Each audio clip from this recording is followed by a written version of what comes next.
सीमा से निकलती हुई कहाँ पे खंडवा में प्रवेश करती है, निमाड़ क्षेत्र में प्रवेश करती है। निमाड़ में आपका ये खरगोन और खंडवा आता है।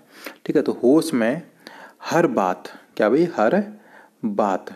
ठीक है, तो हर बात, हर से हरदा, ठीक है, हर बात का खंडन करें।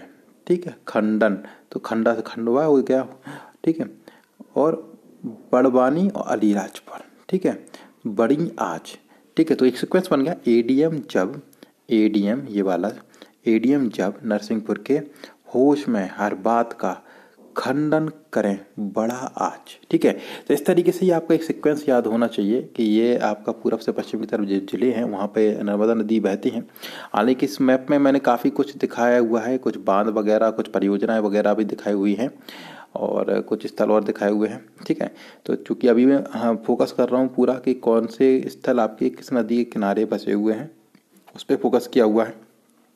ठीक है दोस्तों, तो अभी आपको यहाँ पे याद हो गया होगा। और ट्रिक देखना चाहते हो तो लिखा हुआ है, आप स्क्रीनशॉट इसका भी ले सकते हैं, मैप बना हुआ है। ठीक है, फुल मैप का भी ले सकते हैं, अभी भी स्क्रीनशॉट ले सकते हैं आप। ठीक है, इसके अलावा आपको ट्रिक हम दिखाते हैं, ये देखिए। ठीक, ये आपकी ट्रिक है। तो यहाँ हमने आपको बताया हुआ है कि ये एडीएम अनूपपुर डिंडोरी आपका मंडला, जब मतलब कि जबलपुर नरसिंहपुर के होश में, क्या भाई, हर बात मतलब कि हरदा, और बात मतलब बैतूल। ठीक है, ये ध्यान रखिएगा, बैतूल वहाँ पे नहीं बता पाते। और खंडन करे तो खंडवा खरगोन। ठीक है, बड़ा, बड़ा मतलब क्या हो जाएगा आपका बड़वानी, और आज मतलब कि अलीराजपुर। ठीक है, ये आपका देखो बड़ा आज। ठीक, तो ये आपके हो चुके हैं। इसके अलावा कुछ और भी हैं, इसके लिए ट्रिक दे रखी है कि जिनके लास्ट में आपका क्या है, वर, क्या है, वर शब्द है, वो भी नर्मदा नदी के किनारे बसे हैं, जैसे कि नेमावर, ओंकारेश्वर, मंडलेश्वर और महेश्वर। ठीक है, और लिस्ट मैंने आपको दिखाया हुआ है यहाँ पे, ये देखिए, एक करके आप देखेंगे, यहाँ पे आप देख रहे होंगे। देखिए, तो नर्मदा नदी किनारे ये आपको हमने बताया है ट्रिक में। अमरकंटक की स्टार्टिंग होती है, मंडला, जबलपुर, नरसिंहपुर, होशंगाबाद, ये आपके तो उस में आ गए हैं, ट्रिक में आ गए हैं। ठीक है, निमाड़ मतलब कि आपका खंडवा खरगोन वाला क्षेत्र हो गया है। ठीक है, बड़वानी मतलब कि बड़ी बात वाला। ठीक है, ये आपको नहीं बताया, तो ये आप ध्यान रखिएगा। धार और झाबुआ की सीमा से होके गुजरती है, तो झाबुआ भी आ सकता है इसमें, और धार भी है, तो झाबुआ ये। इसके अलावा और भी हैं जो मैं नीचे आपको दिखा रहा हूँ। हंडिया और बड़वा, दो आपको स्थल मैंने पहले क्लास में बताया था, हंडिया और बड़वा, ये दो स्थल हैं। इन दो स्थलों के बीच एक मिनट, हाँ, तो हंडिया और बड़वा ये दो स्थल है आपके। तो हंडिया एक का ये है और बड़वा ये है। तो नर्मदा नदी पे इन दोनों स्थलों के बीच दो बांध बने हुए हैं, और ये मैंने वहीं पे आपको नाम बताए थे, हंडिया और बड़वा। तो हंडिया बड़वा भी कहाँ पे आपका नर्मदा नदी के किनारे हैं। और इसके बाद वर वाला तो मैंने बता ही दिया कि वर जहाँ पे भी लगा हो, चाहे नेमावर हो, चाहे ओंकारेश्वर हो, चाहे मंडलेश्वर हो, ठीक है, चाहे महेश्वर हो, तो ये सारे आपके जो हैं वो कहाँ पे बसे हुए हैं, नर्मदा नदी के किनारे बसे हुए हैं। इसके अलावा जो और नाम बच गए हैं वो कौन सा है आपका, एक तो पुनासा। ठीक है, पुनासा आपको याद रखना है। ठीक, तो ये आपके हो गए नर्मदा नदी के किनारे बसे हुए प्रमुख स्थल। अब बात करते हैं आगे अपन किसकी, चंबल नदी। चंबल नदी पे आते हैं। तो चंबल नदी के जूम करके मैं आपको दिखाना चाहता हूँ कि चंबल नदी पे कौन कौन से हैं आपके 4 स्थल ये बसे हुए हैं। दिख रहा होगा आपको, यहाँ पे दिख रहा होगा आई थिंक। ठीक है, तो ये आपके चंबल नदी पर बसे हुए 4 स्थल हैं। कौन कौन से, ये आपके महू, श्योपुर, रतलाम, मुरैना।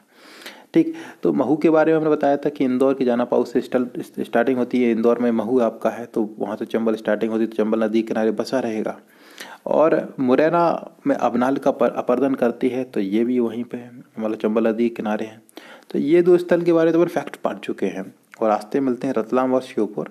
ठीक है, अब इसको ट्रिक के माध्यम से भी अपन याद रख सकते हैं कि मैं सोया रात को, ठीक है, मैं सोया महू मतलब कि मैं सोया श्योपुर रात को मुरैना में कंबल ओढ़ के। कंबल और चंबल एक जैसा एक्सेंट आपको लग रहा होगा, प्रोनाउंसिएशन थोड़ा सा उसका और चा का अंतर है। तो मैं हूँ या मैं ही, तो महू हो जाएगा। सोया श्योपुर, मैं ही सोया रात को मुरैना में कंबल ओढ़कर। ठीक है, तो ये चंबल नदी किनारे 4 आपके हो चुके हैं। इसके अलावा अब आगे बढ़ते हैं, और भी स्थल हैं यहाँ पे। बेतवा नदी देखिए, बेतवा नदी किनारे भी आपके यहाँ पे ये 4 स्थल आपको दिख रहे होंगे, 1 2 3 4। ठीक है, ओरछा, सांची, बिदसा, गुना। ठीक है, ओरछा, सांची, बिदसा, गुना, ये वाले। ठीक है, तो इसको भी अपन ट्रिक के माध्यम से याद रख सकते हैं कि गुना करके बिद गए सच में, गुना करके बिद गए सच में कहाँ ओरछा में, गुना करके बिद गए सच में ओरछा में कौन, बे लोग। ठीक है, बे तो मतलब अपन बुंदेली एक्सेंट बोलते हैं, बे तो गुना करके बिद गए सच में ओरछा में। तो इस तरीके से अपन बेतवा नदी के सारे मतलब 4 प्रमुख स्थल हैं उनको भी याद रख सकते हैं कि बे तो गुना करके बिद गए सच में ओरछा में। ठीक है, ओरछा आपको पता है कि आप ओरछा जैसे जाते हैं उस मंदिर के थोड़े आगे आप निकलते तो आपका ओरछा नदी, ओरछा के थोड़े से आगे बेतवा नदी आपको वहाँ मिलती है। ठीक है, ना गए हो तो जाके देखिएगा, ये फैक्ट आपके दिमाग में हमेशा के लिए रह जाएगा। तो ये अपन ने याद कर ली चंबल, बेतवा और नर्मदा नदी। ठीक है, इम्पोर्टेंट फैक्ट जरूर याद रखिएगा आप, क्षिप्रा नदी के किनारे है उज्जैन।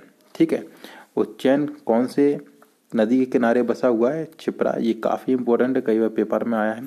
तो उज्जैन क्षिप्रा नदी के किनारे ये आपको याद रखना है। ठीक है, उज्जैन में ज्योतिर्लिंग है अपना, महाकालेश्वर की नगरी है। ठीक है दोस्तों, तो ये मैंने आपको बताया। इसके अलावा आप देख रहे होंगे धार माही नदी के किनारे है। ठीक है, और इंदौर, इंदौर का याद रखना खान नदी के किनारे, ये जरूर याद रखना इंदौर। और ये उज्जैन का क्षिप्रा उज्जैन नदी के किनारे, सॉरी उज्जैन और क्षिप्रा नदी के किनारे, और इंदौर आपका खान नदी के किनारे स्थित है। ठीक है, ये हम बता चुके थे आपको, ये वर वाला सेक्शन यहाँ पे वर लगा हो। ठीक है दोस्तों, तो ये आपको कंप्लीट मैंने ये पूरी लिस्ट है वो पूरी याद करा दी है। आप एक बार फिर से रिवाइज कर सकते हैं कि पहली बात तो कि वो एडीएम वाला जो मैंने ट्रिक दिया है उससे, और दूसरा हमने आपको बताया जिसमें वर लास्ट में लगा है वो सब नर्मदा नदी के किनारे जाएंगे। इसके अलावा 1-2 बस बचेंगे तो वो आपको देखना है। ठीक है, उसमें हंडिया और बड़वा जो है वो अलग से आ जाते हैं। और इसके अलावा नर्मदा नदी के अलावा चंबल के लिए मैंने ट्रिक आपको बताई है, तो वीडियो आप फिर से पीछे करके देख सकते हो, नोट डाउन भी कर सकते हैं कि मैं तो सोया रात को मुरैना में कंबल ओढ़ के। ठीक है, इसके अलावा मैंने बोला कि बे तो गुनाह करके बिद गए सच में कहाँ ओरछा में, तो आपको बेतवा नदी का हो गया। इसके अलावा उज्जैन क्षिप्रा नदी के किनारे, खान नदी के किनारे इंदौर, और धार की सीमा पे थोड़ी सी दूर रहती है नर्मदा नदी। इसके अलावा अगर प्रॉपर एक नदी पूछा जाए तो माही नदी के किनारे वो स्थित है। ठीक है, तो ये आपका हो गया है ये पूरी लिस्ट। इसके अलावा अपन और आगे बढ़ते हैं, तो कुछ और नदियाँ भी हैं तो आपको ये दिख रहा होगा शिवपुरी और दतिया। तो शिवपुरी और दतिया, माँ रतनगढ़ टेम्पल यहाँ पर है दतिया जिले में, तो वहाँ पे आप देखेंगे तो एक नदी बहती है, वो सिंध नदी, या डबरा जाते हैं दतिया से तो बीच में पड़ती है आपकी सिंध नदी। शिवपुरी भी सिंध नदी के किनारे स्थित है, तो सा से सी से शिवपुरी और सी से सिंध हो गया। ठीक है, ये ऐसे मिल गया। अब बागली, देवास, सोनबंद, तवा, सॉरी ये बागली, देवास, सोनबंद, ये 3 और एक ये सारंगपुर। ठीक है, ये 4 काली सिंध नदी के किनारे स्थित है। और तवा से तवा, ठीक है, तवा नगर किसके किनारे है, तवा नदी के किनारे है। तो ये आप पूरा याद रख सकते हैं। काली सिंध के लिए हम आपको ट्रिक अभी बताने वाले हैं। ठीक है, तो काली सिंध के लिए ट्रिक देख लेते हैं अपन लोग। चलिए, तो आपको यहाँ पे दिख रहा होगा क्या लिखा हुआ है, बगल में सोने की सुरंग में देववास। ठीक है, बगल में सोने की सुरंग में देववास, मतलब सोना जहाँ पे है उस सुरंग में कौन है, देवों का वास है। तो बगल से क्या हो जाएगा आपका बागली, सोने से सोनबंद, सुरंग से सारंगपुर, सुरंग। ठीक है, और देववास मतलब देवास। तो 4 जो स्थल है वो काली सिंध नदी के किनारे है। ऐसा कहा भी जाता है जहाँ सोना गढ़ा होता है वहाँ पे काला नाग मतलब जो होते हैं सर्प होते हैं, ठीक है, वो रक्षा करते हैं। तो पुरानी कहावतें हैं। तो काली से आप याद रखिए, काला नाग से, ठीक है, सोना इसमें आता है ना, इस वजह से। तो काली सिंध, ठीक, तो काली सिंध नदी के किनारे बागली, सोनबंद, सारंगपुर, देवास ये आपके स्थित हैं। ये ऊपर आपके नर्मदा नदी के हैं और ये भी नर्मदा नदी के हैं। तो ये हमने आपको इस वाली लिस्ट के ये 4 आपको याद करा दिए, 1 2 3, ठीक है, और एक ये 4। ठीक है, क्या क्या हो जाएंगे आपका बगल में, तो बागली हो गया, बगल में सोने तो सोनबंद हो गया, ठीक है, और सोने की जो है उसमें किसका वास है, सोने की सुरंग है सुरंग से सारंगपुर हो गया, देवों का वास है तो देवास। ठीक है, तो ये 4 आपका निपट गया है, जिसमें जो काली नदी के किनारे बसे हैं, और तबा से तबा बन गया, और यहाँ सी से और ये सी मिला दिया तो आपको क्या सी से सिंध हो जाएगा। ठीक है, तो आपका ये याद हो गया होगा। अब बचता है यहाँ पे दतिया, तो हमने इसके लिए एक पॉइंट आपको बताया, रतनगढ़ टेम्पल, वहाँ पे एक नदी गई है। यहाँ पे डबरा साइड अपन जाते हैं तो बीच में पुल पड़ता है, वो सिंध नदी है आपकी। दतिया के निवासी भी हो तो आप जानते हो कि यहाँ पे पचमढ़ी ये ध्यान रखिएगा, पचमढ़ी तवा नदी के किनारे हैं। ठीक है, पचमढ़ी तवा नदी के किनारे है। मुल्ताई, तो यहाँ तुल तापी स्थान पे मुल्ताई, बैतूल के मुल्ताई से ताप्ती नदी का उद्गम होता है। तो ये आपको नदियों के उद्गम में भी पढ़ा था, तो याद रखिएगा यहाँ पे। ठीक है, बुरहानपुर ताप्ती, जब बुरा हाल होता है सर्दियों में तो अपन क्या करते हैं, तापते हैं, ऐसे याद रख सकते हैं। अब पार्वती नदी के बारे में 3 आपके स्थल हैं, पार्वती नदी के किनारे स्थित है, तो ध्यान रखिएगा। पार्वती एक देवी है और 9 दुर्गा अपने यहाँ पे चलती हैं, 9 देवियाँ चलती हैं।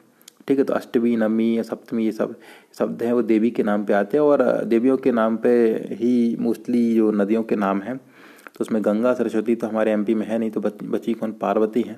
तो पार्वती अपने एमपी में, तो पार्वती से ही अष्टमी और ये पार्वती आ गया। ठीक है, तो प्यारा सजा है दरबार भवानी का, तो सजा है राज दरबार। ठीक है, राज दरबार मतलब राजगढ़ हो गया। ठीक है, राज दरबार सजा है अष्टमी पर, कहाँ पे, अष्टमी पर, और अष्टमी माता मतलब पार्वती का ही रूप होगा। ठीक है, दुर्गा माता है, तो पार्वती नदी के किनारे स्थित है। तो इस तरीके से अपन इसको याद रख सकते हैं। बालाघाट, बेन गंगा, बा से बाला, और मूवी भी आई है बाला। ठीक है, तो बा से बाला और बा से बेन गंगा। ठीक, तो बालाघाट कहाँ पे है, बेन गंगा नदी के किनारे है। मंदसौर का याद रखिएगा, आपको याद करना पड़ेगा, मंदसौर शिवना नदी के किनारे है। ठीक है, मंदसौर शिवना नदी के किनारे है। और रीवा बिछिया नदी के किनारे है। रीवा कहाँ पे, बिछिया नदी के किनारे है। ठीक है दोस्तों, तो ये कोशिश थी हमारी कि आपको पूरा याद हो पाए। मैंने एक ट्रिक दी है, आप इसका स्क्रीनशॉट ले सकते हैं, आप अपने नोट्स भी बना सकते हैं, और एक मैप के थ्रू भी एक लिस्ट, ये मैंने यहाँ पे भी दिखाया जो नर्मदा और चंबल नदी का है, और ये मैप के थ्रू भी दिखाया हुआ है। इसको मैं थोड़ा जूम कर देता हूँ ताकि आप स्क्रीनशॉट ले सकें, आप भी बना सकें। एक रोड मैप मैंने बनाया हुआ था, कोशिश की थी मैंने कुछ हाथों से बना के। ठीक है, तो इस तरीके से ये एक थोड़ी कोशिश की थी, आप इसका स्क्रीनशॉट ले सकते हैं, अच्छे से आप भी बना सकते हैं। ठीक है दोस्तों, तो आज के लिए इतना ही है। एक मैंने वीडियो बना के कोशिश की कि आपको अच्छे से समझा पाएँ। तो अगर हमारा वीडियो आपको बहुत अच्छा अगर लगा हो कि हाँ समझ में आ रहा है, तो प्लीज़ एक लाइक ज़रूर दीजिएगा, और साथ में मेरे चैनल को ज़रूर शेयर करिए दोस्तों से, ताकि उनको भी इस चीज़ का फ़ायदा मिले। और वीडियो अच्छे लगते हैं तो प्लीज़ अपने दोस्तों ग्रुप जहाँ पे भी आप जुड़े हुए हो वहाँ पे ज़रूर शेयर कर दीजिएगा। ठीक है, अगले वीडियो से देखते हैं को जो भी आपका अगर रिक्वायरमेंट है, आप चाहते हैं कि इस पे भी वीडियो बनना चाहिए, तो हमारे कमेंट सेक्शन में आप ज़रूर कमेंट करके बताएं। ठीक, तो अगले वीडियो के साथ मिलते हैं नेक्स्ट डे। तब तक के लिए नमस्कार, धन्यवाद।